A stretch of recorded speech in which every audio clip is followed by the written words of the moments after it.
Hello everyone, welcome to Smart Learners. आज हम पढ़ने जा रहे हैं एक बहुत ही खूबसूरत कविता अ थिंग ऑफ ब्यूटी, जिसे लिखा है प्रसिद्ध कवि जॉन कीट्स ने। ये कविता हमें सिखाती है कि हर सुंदर चीज़ हमारे जीवन में हमेशा के लिए खुशी लेकर आती है। तो चलिए शुरू करते हैं इस खूबसूरत सफ़र को। A thing of beauty is a joy for ever. Stanza 1। A thing of beauty is a joy forever. Its loveliness increases, it will never pass into nothingness, but will keep a bower quiet for us and asleep. चलिए अब इसका meaning समझते हैं।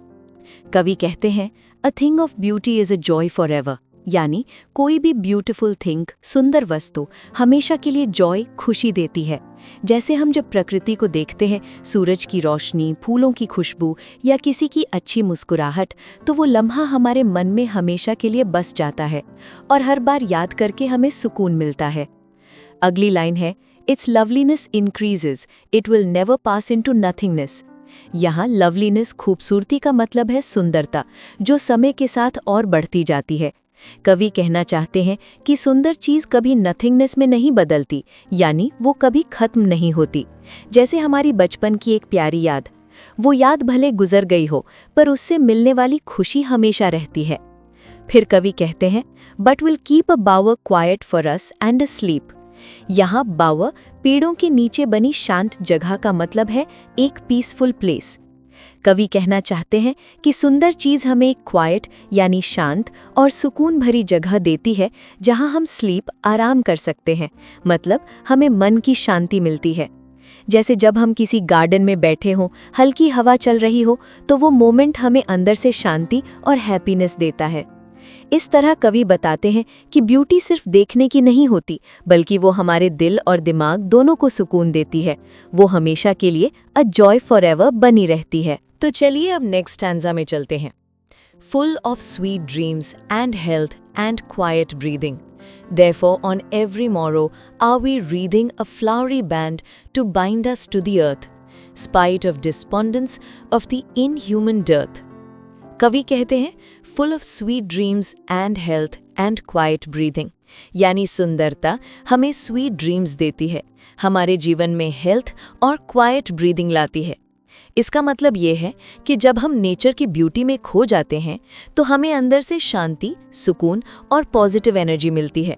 जैसे किसी park में सुबह की हवा में चलना, वो मोमेंट हमें मेंटली फ्रेश कर देता है। फिर कवि कहते हैं therefore on every morrow are we wreathing। यहाँ morrow का मतलब है नेक्स्ट डे और reathing का मतलब है माला बनाना या बांधना। कवि कहना चाहते हैं कि इसी ब्यूटी के कारण हम हर नए दिन प्रकृति से जुड़ने की कोशिश करते हैं, उसकी तारीफ करते हैं, जैसे हम अपनी लाइफ में खुशी की माला पिरो रहे हों। अगली लाइन है a flowery band to bind us to the earth, यानी हम अपनी लाइफ को फ्लावरी बैंड, फूलों की माला से जोड़ते हैं। मतलब नेचर और ब्यूटी हमें अर्थ यानी पृथ्वी से कनेक्ट करती है। ये एक सिंबल है हमारे अटैचमेंट का। ब्यूटी हमें दुनिया से प्यार करना सिखाती है। फिर कवि कहते हैं spite of despondence of the inhuman dearth. यहाँ स्पाइट का मतलब है के बावजूद, डिस्पॉन्डेंस मतलब दुख या निराशा, और इनह्यूमन डर्थ मतलब इंसानियत की कमी या दया की कमी। कवि कह रहे हैं कि दुनिया में कितनी भी नेगेटिविटी, परेशानी या इंसानियत की कमी क्यों ना हो, ब्यूटी हमेशा हमें होप देती है। जैसे जब हम लाइफ में उदास होते हैं, तब भी एक सुंदर चीज़ जैसे सनसेट, म्यूजिक या किसी की स्माइल हमारे मन को शांति देती है। इस स्टैंजा का मतलब है कि ब्यूटी हमें हर दिन जीने की वजह देती है। वो हमें नेचर और पॉजिटिविटी से जोड़कर रखती है, चाहे दुनिया में दुख ही क्यों ना हो। चलिए नेक्स्ट स्टैंजा को समझते हैं। Of noble natures, of the gloomy days, of all the unhealthy and over-darkened ways, made for our searching, yes, in spite of all, some shape of beauty moves away the pall। कवि कहते हैं of noble natures, of the gloomy days। यहाँ noble natures का मतलब है अच्छी और श्रेष्ठ सोच वाले लोग, और gloomy days का मतलब है दुखी और अंधेरे दिन। कवि कहना चाहते हैं कि ब्यूटी उन सब लोगों में होती है जो नोबल मतलब अच्छे होते हैं, जो अपने कर्म और व्यवहार से दुनिया को बेहतर बनाते हैं। चाहे हमारी लाइफ में ग्लूमी डेज ही क्यों ना आए, सुंदरता और अच्छाई हमें अंदर से रोशन करती है। अगली लाइन है of all the unhealthy and over darkened ways. यहाँ अनहेल्दी वेज का मतलब है गलत रास्ते और ओवर डार्कन्ड मतलब अंधेरों से घिरा हुआ। कवि कह रहे हैं कि दुनिया में बहुत सारे गलत रास्ते हैं, पाप, द्वेष या दुख भरे पल, लेकिन ब्यूटी इन सब के बीच भी एक रोशनी, लाइट ऑफ होप बनकर चमकती है। फिर कवि कहते हैं made for our searching, yes in spite of all. इसका मतलब है कि ये ब्यूटी हमारे जीवन में इसीलिए बनी है ताकि हम उसे सर्च यानी ढूंढ सकें और उसे इंस्पायर हो सकें। चाहे हमारी लाइफ में कितनी भी प्रॉब्लम्स हो, ब्यूटी हमेशा एक रीज़न देती है जीने का। और लास्ट लाइन है some shape of beauty moves away the pall. यहाँ शेप ऑफ ब्यूटी का मतलब है कोई भी सुंदर रूप, जैसे नेचर, आर्ट या एक अच्छा काम। और पॉल का मतलब है दुख का छाया या अंधेरा। कवि कह रहे हैं कि ब्यूटी के एक रूप को देखकर भी हमारे मन का अंधेरा दूर हो जाता है। जैसे जब हम उदास हों और किसी बच्चे की मुस्कुराहट देख लें, तुरंत हमारा मूड चेंज हो जाता है। इसी तरह ब्यूटी हमेशा हमें दुख और नेगेटिविटी से बाहर निकालती है। चलिए अब नेक्स्ट स्टैंजा को पढ़ते हैं। Such the sun, the moon, trees old and young, sprouting a shady boon for simple sheep, and such are daffodils with the green world they live in, and clear rills that for themselves a cooling covert keep. कवि कहते हैं such the sun, the moon, trees old and young. यहाँ such का मतलब है ऐसी सुंदर चीज़ें, सन मतलब सूरज और मून मतलब चांद। कवि कह रहे हैं कि प्रकृति में कितनी सारी सुंदर चीज़ें हैं। सूरज जो रोशनी देता है, चांद जो शांति और ठंडक देता है, और ट्रीज ओल्ड एंड यंग मतलब पुराने और नए पेड़ जो हमारी जिंदगी में जीवन और हरियाली भर देते हैं। अगली लाइन है sprouting a shady bone for simple sheep. यहाँ स्प्राउटिंग मतलब उगना या निकलना, शेडी बोन मतलब छाया का वरदान, और सिंपल शीप मतलब सीधे सादे भेड़ें। कवि कह रहे हैं कि पेड़ उगकर सबको छाया देते हैं, चाहे वो इंसान हो या जानवर। जैसे भेड़ें धूप में छाया में आराम करती हैं, वैसे ही नेचर सबको बिना भेदभाव के सुकून देता है। ये हमें सिखाता है कि अच्छाई और सुंदरता बिना किसी स्वार्थ के सबके लिए होती है। फिर कवि कहते हैं and such are daffodils with the green world they live in. यहाँ डैफोडिल एक सुंदर येलो फ्लावर है और ग्रीन वर्ल्ड मतलब हरी भरी जमीन। कवि कह रहे हैं कि ये डैफोडिल के फूल और उनके आसपास का हरियाली भरा एनवायरनमेंट भी ब्यूटी का एक रूप है, जो देखकर हमें पॉजिटिविटी और लाइफ की एनर्जी मिलती है। और last line and clear reels that for themselves a cooling covered keep. यहाँ रिल्स मतलब छोटी छोटी नदियाँ और कूलिंग कवर्ड मतलब ठंडी छाया वाली जगह। कवि कह रहे हैं कि छोटी नदियाँ अपने आसपास ठंडक और शांति का माहौल बनाती हैं। जैसे हम किसी पहाड़ी या जंगल में जाएं और पानी की धारा का सुकून भरा आवाज़ सुने, वो मोमेंट प्योर ब्यूटी का एहसास कराता है। इस स्टैंजा में कवि प्रकृति के अलग अलग रूपों, सूरज, चांद, पेड़, फूल और नदियों को ब्यूटी के सोर्स के रूप में दिखाते हैं। ये सब चीज़ें हमें लाइफ में हैप्पीनेस, पीस और बैलेंस देने का काम करती हैं। आई होप यहाँ तक कि स्टैंजा में आपको समझने में कोई प्रॉब्लम नहीं आई होगी। अगर चैप्टर से रिलेटेड आपको कुछ डाउट या कुछ और पूछना हो तो कमेंट ज़रूर करना। तो चलिए अब नेक्स्ट स्टैंजा को बढ़ते हैं। Against the hot season, the mid forest brake. ये लाइंस प्रीवियस स्टैंजा का कंटिन्यूएशन भी है, लेकिन यहाँ से मीनिंग और इमेजरी और डीप हो जाती है। और अगेंस्ट द हॉट सीजन मतलब गर्मी के समय के खिलाफ।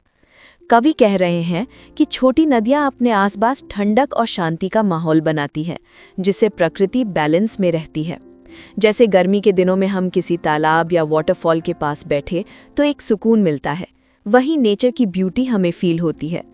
और स्टैंजा के एंड में आता है द मिड फॉरेस्ट ब्रेक।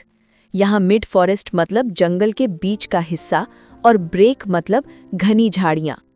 कवि कह रहे हैं कि जंगल के बीच में ये पेड़ पौधे और नदियाँ मिलकर एक ऐसा माहौल बनाते हैं जहाँ हर तरफ ठंडक, शांति और जीवन का एहसास होता है।